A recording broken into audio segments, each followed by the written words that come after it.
Good morning, my magnificent ones.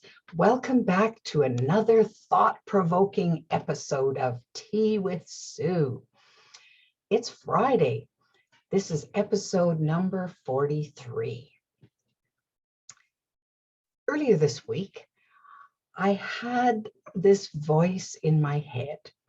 No, not those voices that go rah, rah, rah, rah, rah, and yammer away at you and are very irritating. It wasn't that voice. It was this still, small, quiet voice that said to me, Sue, this is your life. And I'm, okay, yes, true, this is my life. And it was said in such a deep way that I started thinking about this. Well, you know how you can put the emphasis on different words in a sentence? So just playing around with this phrase, this is your life, I started saying, okay, this is your life. This is your life. This is your life. This is your life.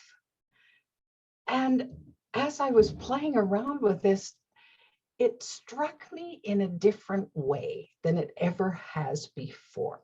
It's not that I wasn't aware that this is my life, but there was a level of importance to it that struck me in such a forceful way that it's been running through my head, and I've been discussing it with friends all week long, because there seemed to be more to it than just the matter-of-fact statement of Sue, this is your life.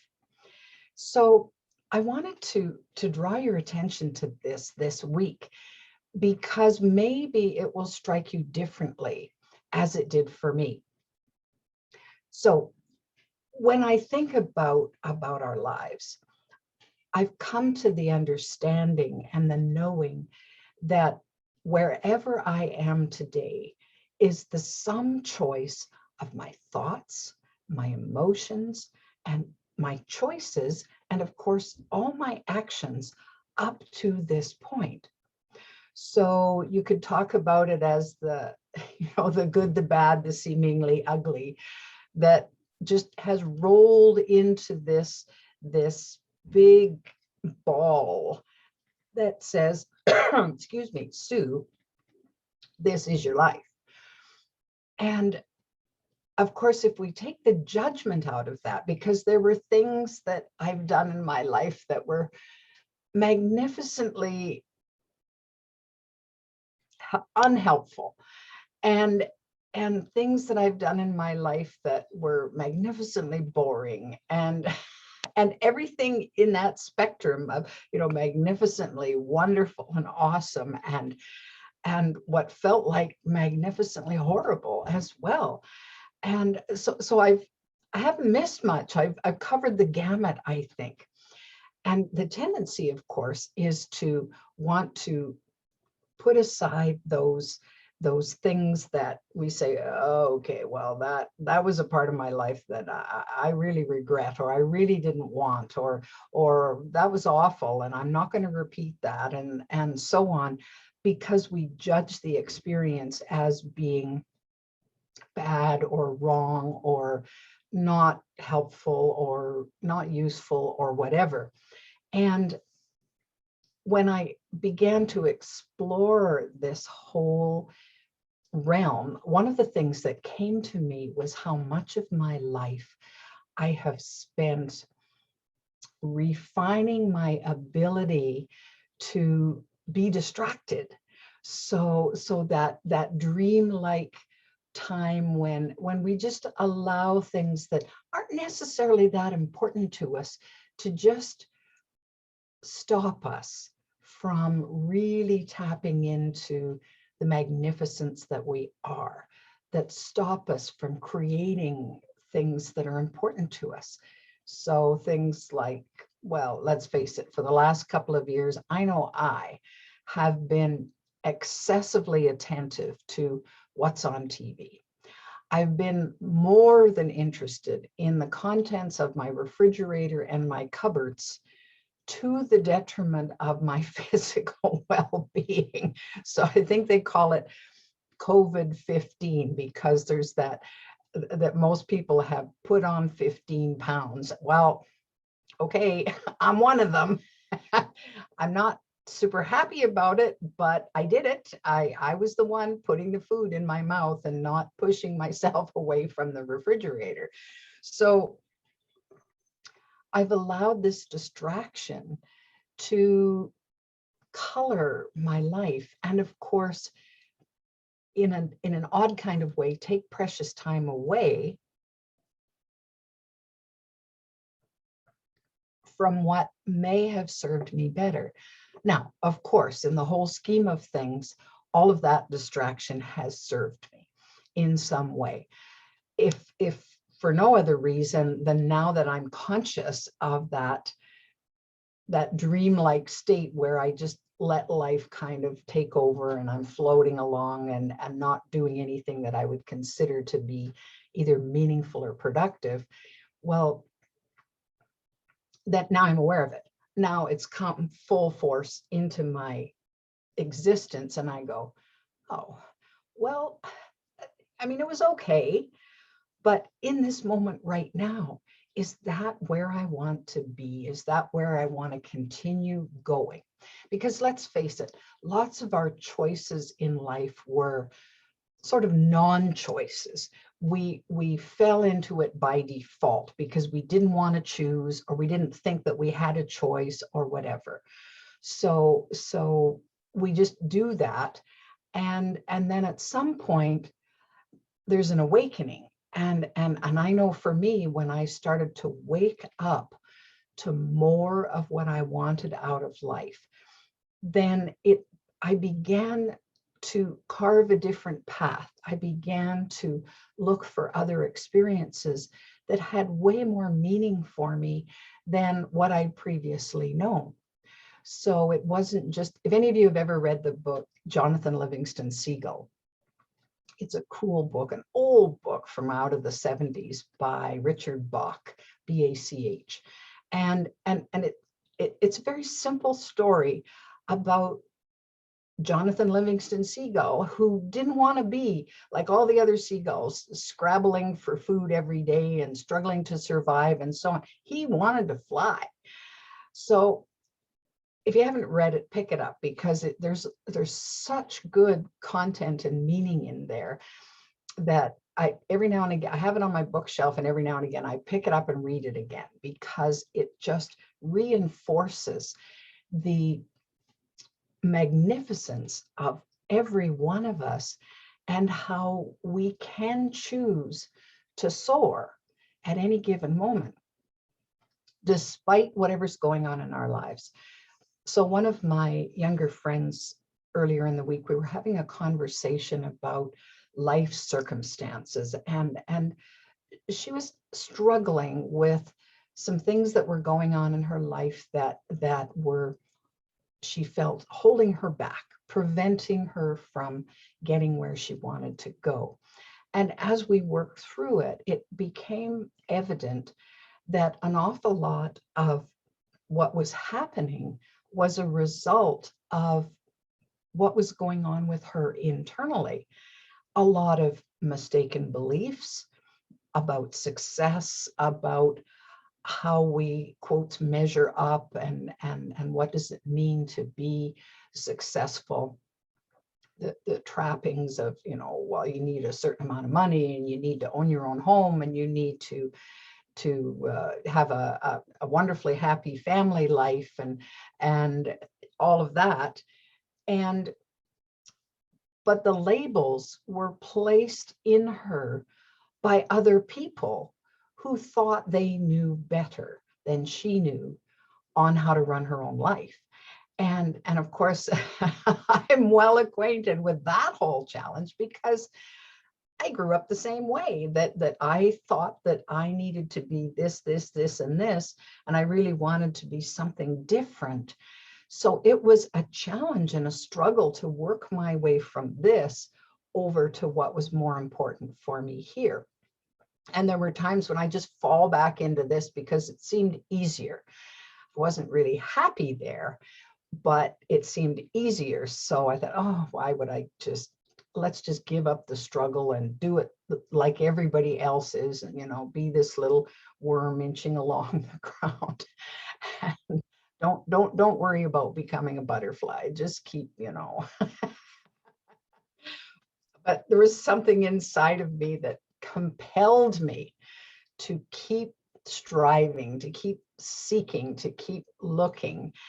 And I bless, excuse me, I bless the fact that I'm at a point in my life where I'm not striving anymore. I've moved into an area that we could call allowing, where I'm allowing myself to open up to new possibilities. I'm allowing myself to learn to master my own emotions, to master, not control. Control is an entirely different thing, but to master what I'm feeling, to master what I'm thinking. And as a result, be aware of how I'm taking action. What am I using my time for?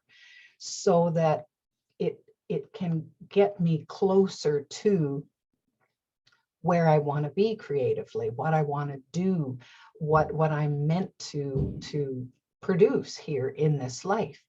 So it's an interesting challenge to decide that. And I think some of the fear that I felt was I didn't really want to be responsible. I didn't want to be that responsible for my own life.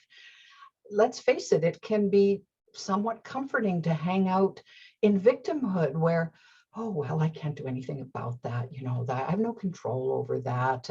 And somebody's just doing that to me out of sheer spite or jealousy, or they're trying to hold me back, and all of this kind of thing. Well, there's a certain amount of perverse comfort in just staying there. But I've been on planet Earth too long, and I've found out too many things to have that as my comfort zone anymore. I'm very uncomfortable in that focus, and thankfully more quickly switch myself out of that victim role, which I learned to play magnificently, into a more positive focus on, okay, if I'm creating this, if I'm the root, if I'm the one who is responsible, then I best get on with it.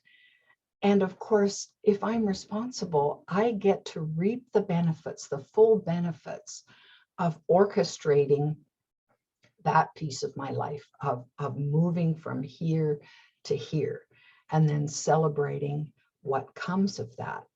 So part of this process is to look at life as so precious. I hear lots of people who are not there. They don't value their own lives. And as part of that, they don't value their gifts. They don't value the contribution that they make just by existing. They don't have to do anything except be here on planet Earth. So we chose to come here. If there's anything to this idea that we are spiritual beings having a human experience, then let's have the ultimate human experience while we're here.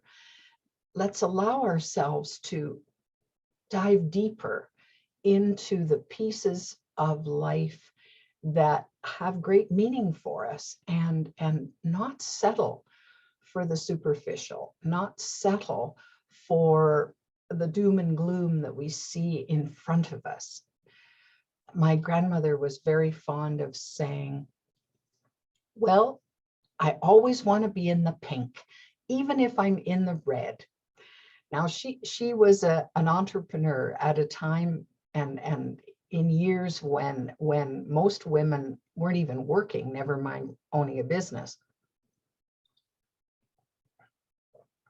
Well, she had a little truck stop cafe, little broken down cafe where they made good food and all the truckers stopped.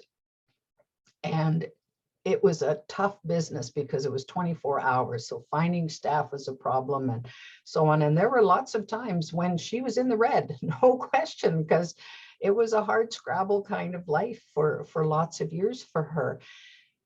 And she kept at it. And one of the things I think that helped and supported her was her attitude, because she said, I want to be in the pink, which meant to her that she wanted to feel that life was rosy, that she looked at life as an adventure. She looked at it with excitement. She enjoyed learning new things. She enjoyed meeting new people. So life for her was one that she wanted to celebrate, and she did, no question. Now, was it easier for her in her early life than other people? Oh no. She had a tough start in life, and lots of years of sadness and grief and quote bad things happening in her life. But she rose above it. She said, that's not going to stop me from getting what I want out of life. And she worked hard. Well, she retired when she was 75. And then as she was trying to figure out, okay, now what do I do? Because I only know about work. She started checking in, and I think she was in her early 80s when she said to me, Susan, I think I know now how to play. And she was just having such fun. And I'm going, you go, Grammy Ed, you know, you've just got it. So as a role model for me, this was wonderful because I could see this transformation and watch it happen over lots of years, right from the time that I was very small. So I try to take as many pages from her book as I can in leading my own life and saying, this is my life. I have the ability to change what's not working, and I have the ability to celebrate what is working. So I'm getting on with it for however many days, weeks, months, years I have on planet Earth. I'm going to continue to go onward and upward as much as I can. And I invite you to do the same. You know, you can, because you are that magnificent. I want for you to have this glorious life that I call your brand of heaven on earth, and you can achieve it. It's about being conscious of where you're at and saying, okay, this is my life, or this is my work. How can I add to it, enhance it, grow it, create it? What would bring me joy? What would bring me peace? What would bring me bliss in all of this? Love yourself enough to give yourself that gift. If you're enjoying Tea with Sue, I invite you to subscribe to my YouTube channel. You can download my free app, The Magnificence Mentor, where you'll find lots more content to inspire you and move you forward in your life. In the meantime, have a glorious weekend, and do remember, you are magnificent.